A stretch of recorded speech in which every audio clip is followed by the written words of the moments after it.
Hello,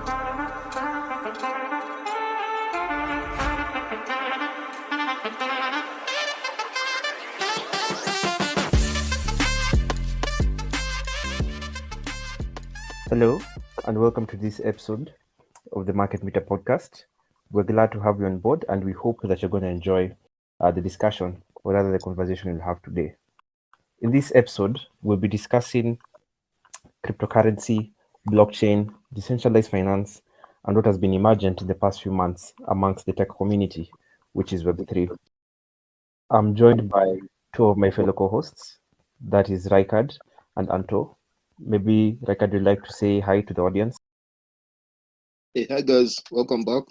As Abu has stated, we'll be talking more about the current trends in terms of the financial system, our views on whether it's sustainable or not. So Yeah, I'm also pretty excited for this episode, I'd say, especially on the DeFi side of things, because over the past couple of months, I've been involved actively in the space, and it's something that, has completely blown my mind, given its potential if we apply it in, different sectors. And by the way, it's not only in finance. So I'm really excited for us to dig into this. Back to you, Brown. Thanks, Anto. I think I'll just go straight into the topic of the day. And in last week's episode, one of my core missions was to convince Raikard, of course, to invest in a few coins. That's Bitcoin, of course.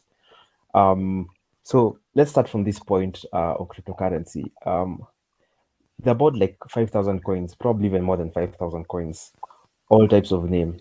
The beam coins, the coins like Bitcoin, which have gained mainstream attention, that institutional investors are already putting money into. We have coins even by governments already in production that are being, or rather the underlying technology is blockchain. So as we go into this whole discussion of cryptocurrency, as we try to break it down to the audience, I think it would be just good to like get a bit of feedback from you guys. Maybe what you understand about what it is essentially. Is it a currency? Is it simply like the digital gold? There's been a lot of discussions that something like Bitcoin is no longer a currency, it's just digital gold. Or is it just a fake asset with no intrinsic value, and it's just been hyped by Gen Z and millennials? There's so many I don't know if it's criticisms or compliments, whatever the case may be surrounding it. So on this note, I think I'd like to start with Anto, as we break it down for the audience. What really is cryptocurrency? So even before I go to defining cryptocurrency, for me, I think it makes more sense, first of all, to define what we term as currency. And I don't know if you know him, Naval.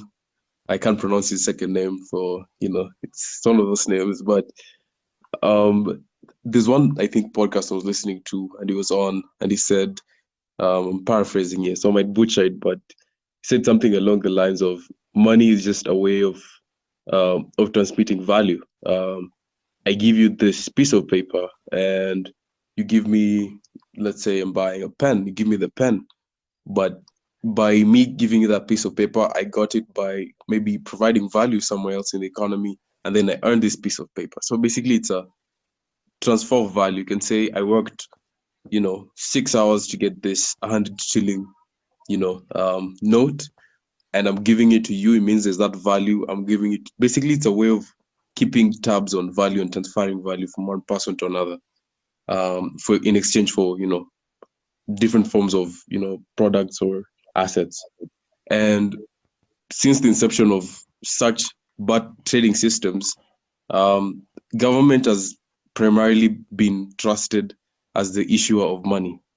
Money, when we're using the barter trade system, or maybe when you're on the gold standard or the bimetallic standard, basically when you had commodities, when you're using commodities to transact as currency, in that sense, it didn't necessarily have to be issued by the government. But immediately we switched to the fiat system, where you had coinage and also, notes that came later. government really stepped in because I could easily print my own bills. If you have time, we can go through the history of how the U.S. central bank was built or came to be in Yeah. this current form, the Federal Reserve. Basically, each regional banks used to issue their own pieces of paper, and these pieces of paper were issued. These banks were the ones backing it. So you could offer a service, and you're paid in this. I can't remember the exact name, but basically there were pieces of paper issued by a bank, and someone will trust that if I take this to the bank will give me this amount of money.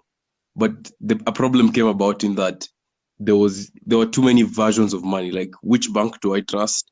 So when when the system got centralized in the sense that now a common currency across the country, like everyone transacted in coins and notes that are created by a central body.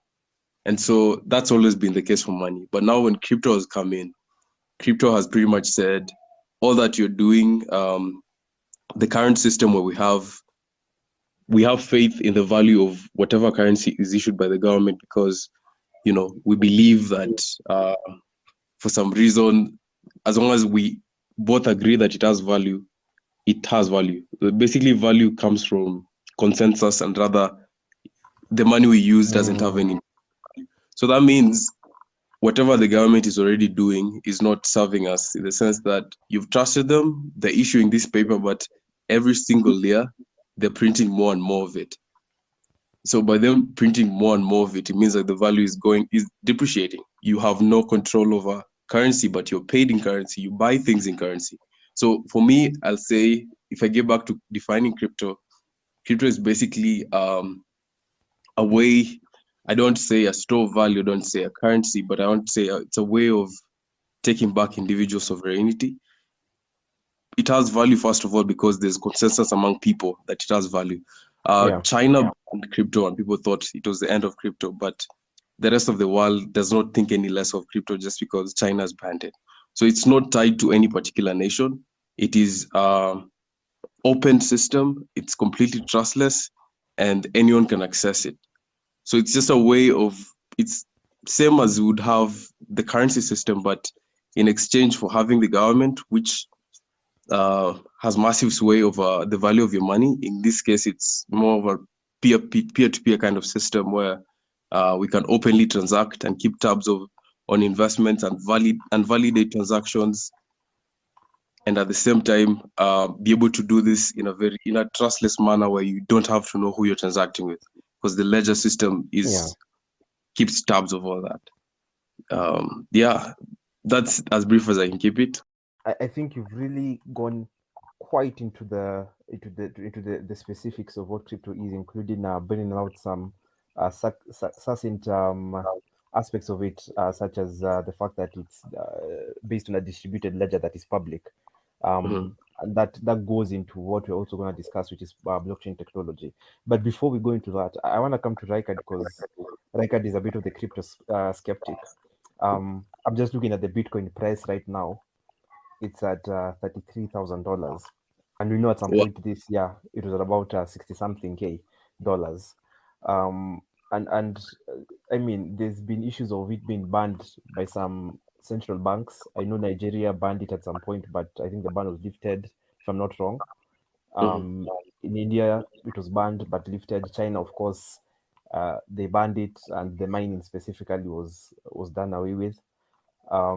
So looking at those dynamics, Raikard, especially from the point of being a crypto skeptic, for the sake of the audience, how would you describe it, and why would you say that maybe crypto does not have any intrinsic value?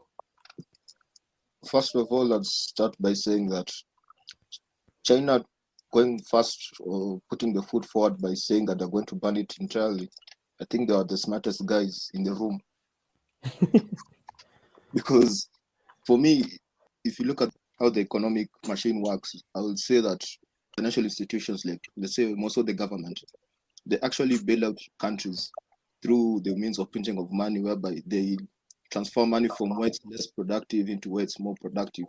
And if we use the aspect of the cryptocurrency space, it won't be possible for governments to like rescue an economy in terms of a crisis, because you find that with the cryptocurrency space, it will be like if you have money, if you are rich, then you're rich. If you're poor, then you're poor. There'll always be that gap between the rich and the poor.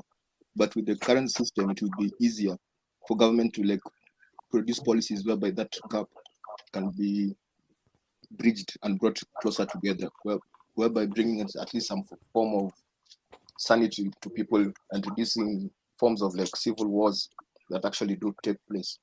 And also, if you take power to the people in terms of money, you find that institutions will, the politicians, people in government, they won't have any power against the people.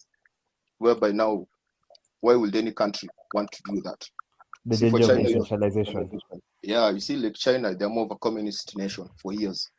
So to them banning it, it was actually maintaining their form of communism, their control over the people. So if they could continue having it, was like going against the government per se.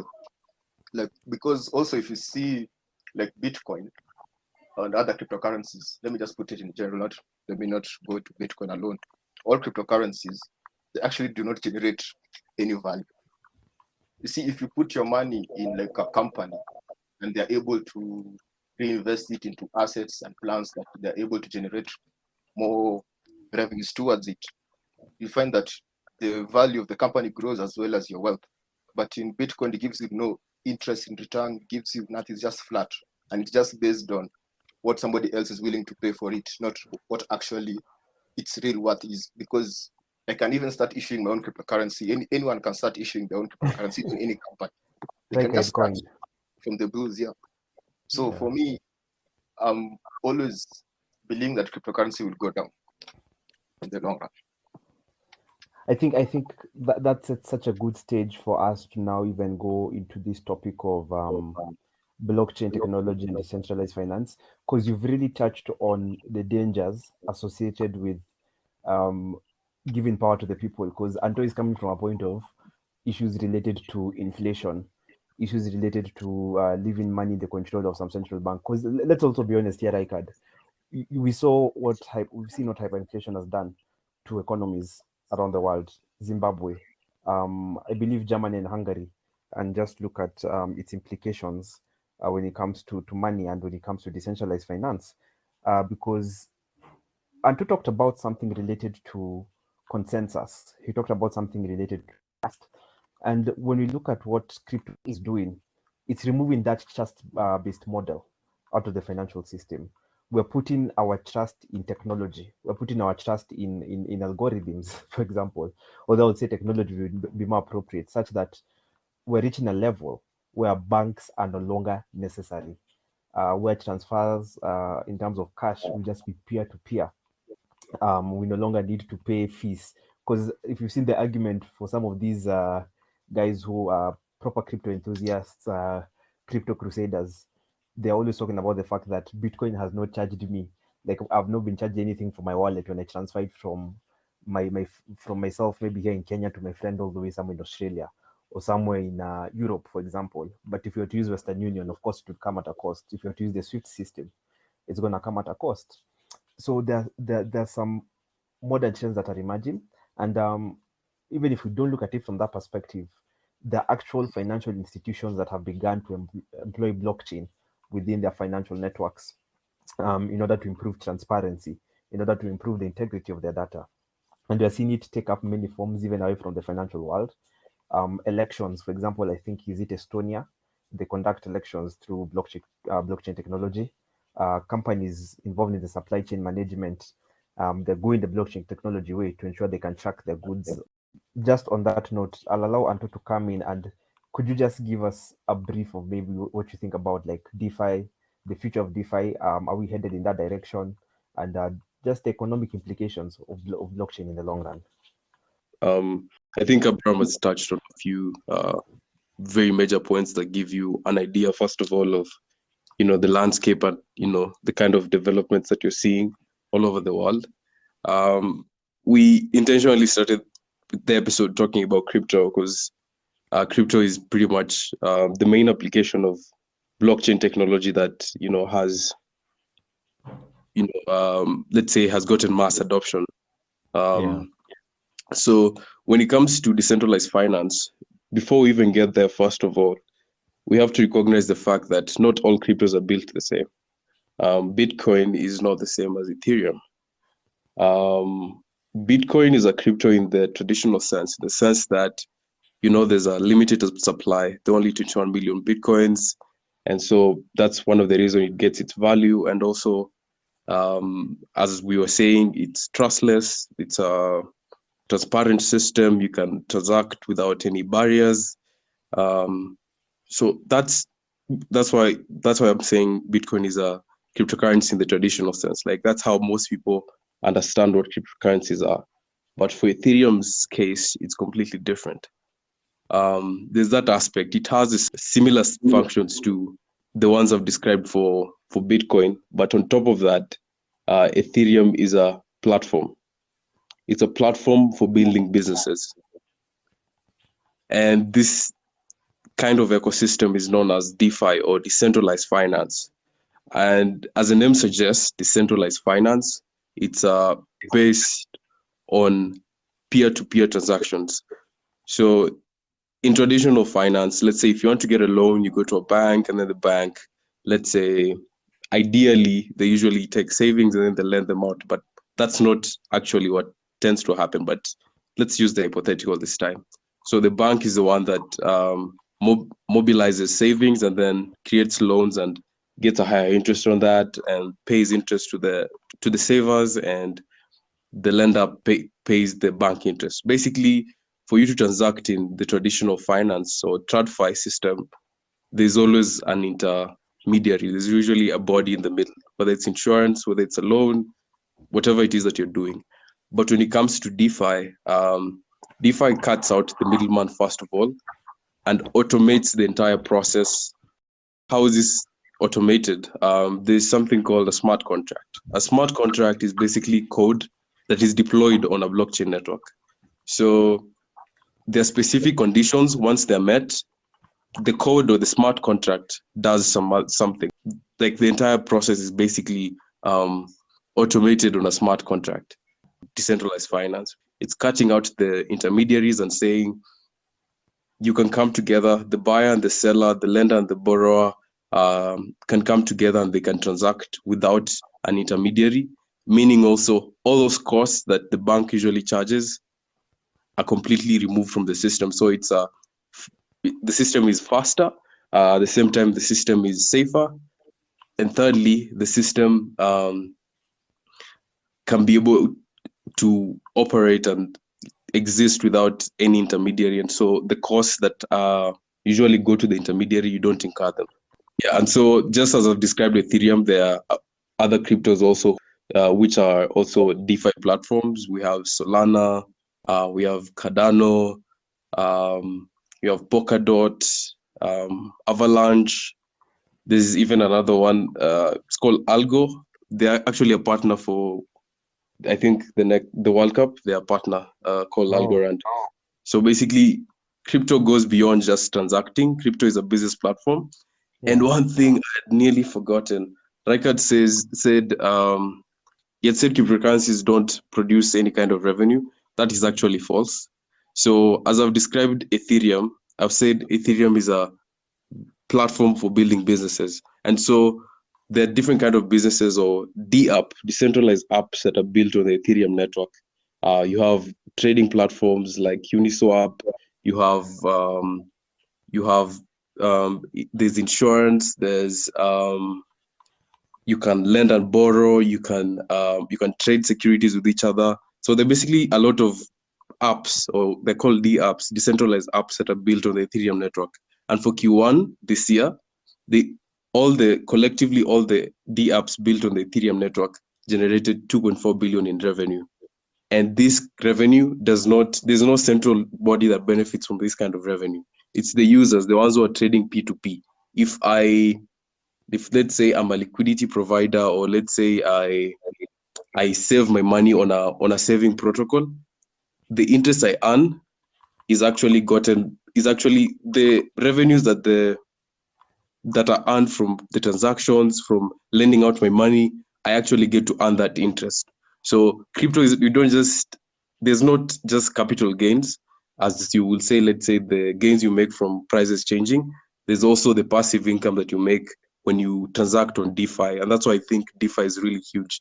And people who don't understand DeFi can easily dismiss crypto as just a fad or something that's going to pass. But it's generating revenue, as I've stated very clearly, and I think the space is only going to grow from here onwards. If cryptocurrency doesn't have a future, is there a future for DeFi? Is there a future for blockchain within the field of finance? I've listened to Tony's argumentative points. I'd say that decentralized finance basically disempowers the institutions that govern this country. I might end up repeating myself by saying whereby, in terms of a crisis, the DeFi system won't be able to save the economy, because you find that if there is lack of liquidity in the market, there'll be a rush to safety by people who hold cash, whereby they won't be able to lend because they are wary of the economic condition. But you find that the government will always step in, whether it's good or bad. More so for this case, if it's bad, they'll step in to pump in liquidity to keep people moving and commodities to reach whereby people are not able to get them. So you see, there'll always be that gap in whereby there'll be future needs for it and what we currently have at the moment. But when things get tight in the market, you find that a lot of people will suffer, and the rich will just remain being rich, and the poor might eventually just disappear from the face of this earth. On that particular point, Raikad, I don't know if you've heard, but there are several countries that are launching their CBDC, central bank digital currency.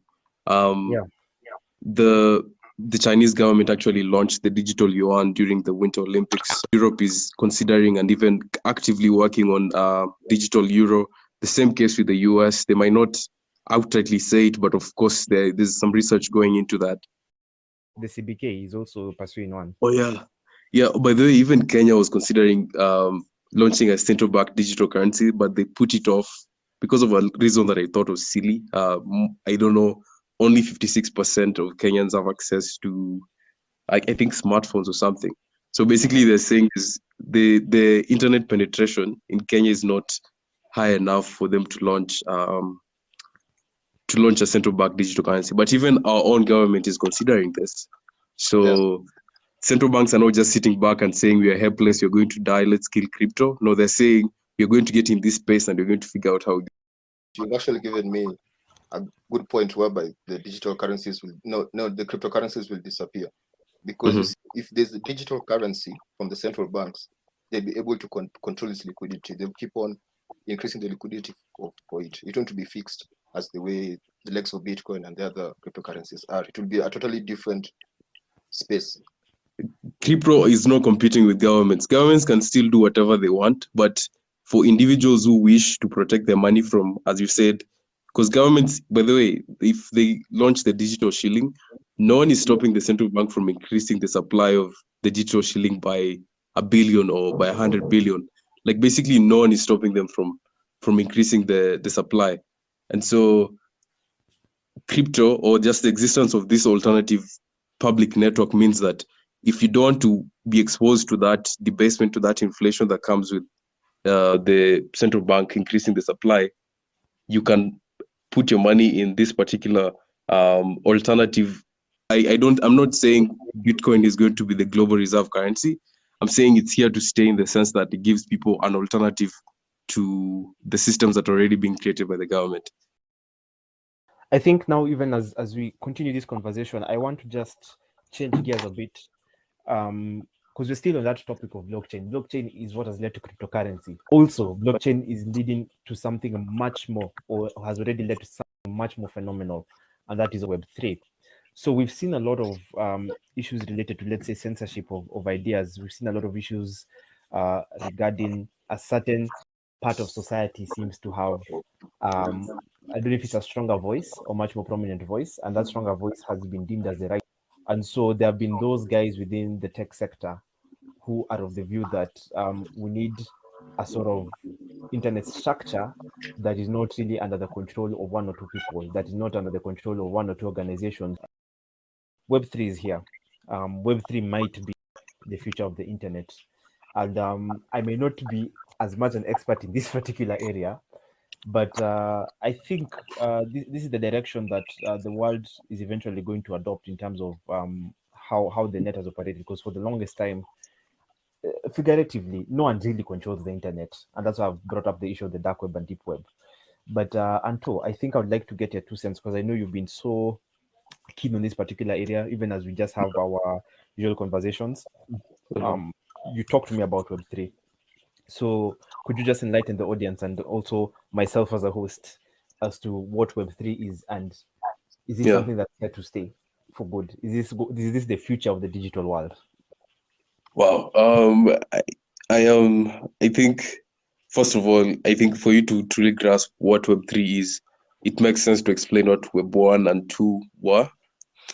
So Web 1 was mainly in the 90s, when the internet was just starting up. And most of Web 1, what that was just static web pages. So basically the internet was really slow, first of all. And secondly, the web pages are not as dynamic as they are now. You could not click on anything or type in anything. Like, it was just like a newspaper but on a website, or a piece of paper but on a website. So basically you couldn't interact with the data. You're only there to read. It was read only. That was Web 1. And then over time, as technology advanced, and we found different ways, more as the utility of the internet grew, we got to Web 2 from the early 2000s. Web 2 mainly was built around large institutions, which basically acted as intermediaries. The same way we're talking about the financial system is the same way it happened in tech. You have the Facebooks, you have the Googles, basically, and all these blue chip tech stocks. Most of them are just intermediaries in people's interaction with the internet. So that's mainly what Web 2 was, and Web 2 is primarily characterized by, like, all these institutions have access to all the data, they keep all the data, they collect your data, they can monetize your data, and basically the individual cannot control what is done with their data. Like, you just have faith that there's some semblance of security, but at the back of your mind, you always have that doubt that maybe my data is being sold to some institution or some corporation that is, maybe they are selling products that might appeal to me. So that was the main. By the way, actually, that's the main argument against Web 2 that led to the push for Web 3. Yeah, the fact that there's no individual sovereignty or control, and we saw what happened with Facebook and Cambridge Analytica. It was just basically, you can't control what is being used with your data, and that data actually sometimes tends to affect the democratic system, the way people vote. We saw, during the election, Biden versus Trump, there were calls, there was misinformation being spread by Russians, and you trust these intermediaries like Facebook that they're going to do what's best for you, but that's not always the case. And that's where Web3 comes in. Web3 now basically restores individual sovereignty, in the sense that your interaction with the internet, or with services that you get over the internet. In Web 2, the intermediary is the one that has control over your data. But in Web 3, the individual has control over their data. They can decide what they want to disclose to third parties, or any of these services that they use on the internet. There are even some that you get to share the ad revenue with the platform.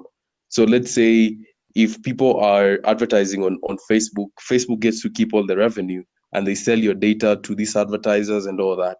But with Web3, it basically says, even if your data is being taken, you're the one who, first of all, agrees that you want to share your data, and secondly, you get to earn the platform itself shares the revenue with the users. So basically, Web3, it restores the individual's control and gives them power over their data and how they do things. And also, by the way, Web3 and DeFi are tied at the hip, because Web3 is mostly defined by peer-to-peer interactions and that kind of system. As far as it being decentralized, Web3, of course, there's been a lot of doubt. Even Musk himself has called out Web3 for being centralized, in the sense that most Web3 projects are just funded by the same venture capital companies. Yeah. Yeah. So as much as they're trying to give you individual sovereignty, they're pretty much playing the same role the likes of Facebook play. Yeah. So the arguments against Web3, but that's basically what it is. Well, to build up on what Anto said, he has given a good history of how Web 1.0 and Web 2.0, where we are currently, has taken over. But in my views on Web 3.0, I do believe it will take over some spaces, not only in finance, but also in healthcare and law. So you find that the troubles with Web 2.0, there was a time that some guy found out through the ads he was getting in the house that his wife was pregnant, because he was getting ads from YouTube on baby products, baby food, safety precautions for a baby in the house. So when he asked his wife, why am I getting all these ads about babies?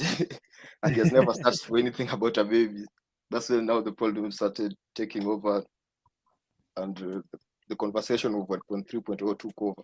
So you find that there are also some summits on Web 3.0. Tony told me a while back to get involved into understanding Web 3.0. So I've got to see some summits, but to my surprise, the audience there were empty seats. Like nobody's, so not many people are involved in it. But if you listen to the speakers talking about it, they're actually giving really solid points on how to profit from Web 3.0, or giving advice to the next generation that on the type of technology that you should produce to ensure that our society is safe from the problems that we've experienced with Google Analytica should not continue, because it actually gives an unfair advantage to people who are not tech savvy when it comes to competition, like we saw in our elections. So Web 3.0, I think is a company that has mostly been talked about was Polkadot Network. I think Tony touched on it a bit, and I love on their views on open space and the blockchain platform. But what I don't really agree with them is on the cryptocurrency space. But their views on how the blockchain platform should shape our society going forward, I think the community involved with it is creating such a good, if I may put it, an ecosystem whereby it will really integrate our systems together, because you find that it will be operating from an open network, somewhat of how torrents operate. There was a day I was talking to Mbalu, who is not in the podcast today, but he sends his apologies. I was talking to him how people actually put their videos on the torrent sites and they actually earn money from it. So I was giving him examples that, hey, we should start, we download like movies that are not there, then we try to like post them on the torrent website, the open system, then now we get money from it. But when I got it further into Web 3, I was actually like, it's part of how Web 3.0 is. That's how it's actually operating. So we're actually trying to do it, but not knowing that we're actually getting involved with Web 3.0. So I think that space whereby data won't be controlled by any government or institution, because it will be running on several networks. So it will be totally open. That's why I think why also Elon Musk took over Twitter. Because you see, for Twitter, if they don't like you, they block you. Like They censor you, yeah. Specifically what they did to me. They banned me from Twitter. But you see, with the currents of Web 3.0, whatever you do, no institution can actually take over your views and your, how I may put it, your rights to open communication and whatever you want to say. So I think that going forward will be a good thing for Web 3.0, and I am excited about it. Nice. I think you guys have really captured the essence of Web3. However, at this point, I think we'll just have to call it a day. But there's so much more to this topic. I'm hoping that maybe we can have a part 2, because we haven't gone into some of the fundamentals of cryptocurrency, including like how it's mined, how cryptocurrency is produced. Because I'm sure for some of the listeners, they're wondering, okay, I know money is printed maybe at De La Rue, the mint along Thika Road. But how is cryptocurrency produced? Because it's digital money. So where does it just come from, for example? The other applications of blockchain within the DeFi community. We even talked about the decentralized autonomous organizations. That's an entire topic on its own. We haven't talked about also, I think this is Rikard's most prized asset, the non-fungible tokens. I know he has a number of board apes in his portfolio. So we haven't also talked about NFTs. But I'm hoping you can have a part 2 where we discuss further about all these developments. Even most importantly, Web3, because I think Web3 is really going to shift a lot of how the internet is accessed. You guys have touched on so many important points.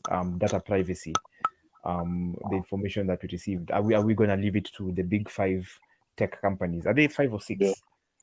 Netflix is up for debate. So yeah. I think at this point, we can just end this episode. Would like to get feedback from our listeners. Do you want a part 2, or is there anything else they would like us to discuss in relation to cryptocurrency? Do you want us to talk about investing in cryptocurrency and understanding its price, how it moves up and down? I was seeing a joke from Trevor Noah recently. He was talking about the fact that after Jerome Powell spoke, the stock market went up, and then the next day it's gone down, and it's just like there's some shady stuff going on at Wall Street. So do you want us to talk about those things, to expound on them? Because Wall Street can maybe have its shady stuff. It's the capitalistic system anyway.